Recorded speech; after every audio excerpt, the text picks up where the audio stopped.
வணக்கம். இண்டிபெண்டன்ஸ் சர்வதேச செய்திகளுக்காக உங்கள் ஏகே. காசா நகரை நோக்கி இருக்கும் கரையிலிருந்து காணுகையில் இஸ்ரேல் காசா உடனான உக்கிரமான போரை மறைக்க முடியாது.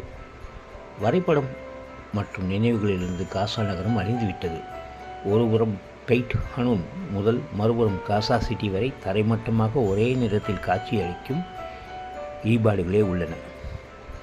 இன்னும் தொலைதூரத்தில் நின்று கொண்டிருக்கும் கட்டிங்களை தவிர காசா நகரில் நீங்கள் பயணிப்பதற்கோ அல்லது பல 10,000 மக்கள் இருப்பிடங்கள் அமைந்திருந்தன என்பதற்கான சான்றுகளோ இல்லாத அளவிற்கு 90% அழிந்துவிட்டது.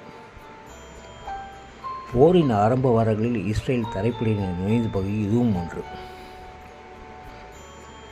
இதனையடுத்து தங்களின் வலுவான பகுதியில் ஹமாஸ் மீண்டும் இணையாததால் இஸ்ரேலிய படையினர் பல முறை திரும்பி வந்து தாக்கியுள்ளனர். காசாவில் இருக்கும் செய்தி நிறுவனங்கள் சுயாதீனமாக செய்திகள் வெளியிடுவதற்கு தடை விதிக்கப்பட்டுள்ளது. புதன்கிழமை அன்று மிக சில பத்திரிகையாளர்களை இஸ்ரேல் உள்ளனுமதித்தது. ஒரு சில இடங்களை காசா முனையில் இஸ்ரேல் படைகள் ஆக்கிரமித்த பகுதிக்கு அழைத்துச் சென்றது. குறுகிய நேரம் நீடித்த இந்த பயணம் தீவிரமாக தணிக்கை செய்யப்பட்டதாகவும் கண்காணிக்கப்பட்டதாகவும் இருந்தது. இதில் பாலஸ்தீனர்களையோ அல்லது காசாவின் மற்ற பகுதிகளையோ பேட்டி எடுக்கவோ அணுகவோ முடியவில்லை. எந்த செய்திகள் வெளியிடுவதாலும் அவை இராணுவ தணிக்கைக்கு உட்பட்டிருந்தது.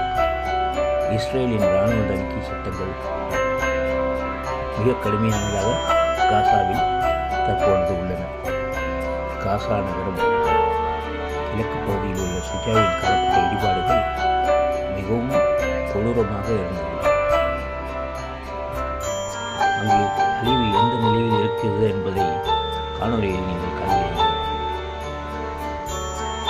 இஸ்ரேலிய இராணுவ செய்தி தொடர்பாளர் நடம் சோஜானியிடம் கேட்டபோது எங்கள் இலக்கு அதுவல்ல என்ற ஒற்றை வார்த்தையில் முடித்துக் கொண்டார். காசா நகரம் மீண்டு வருவதற்கு பல வருடங்கள் ஆகலாம்.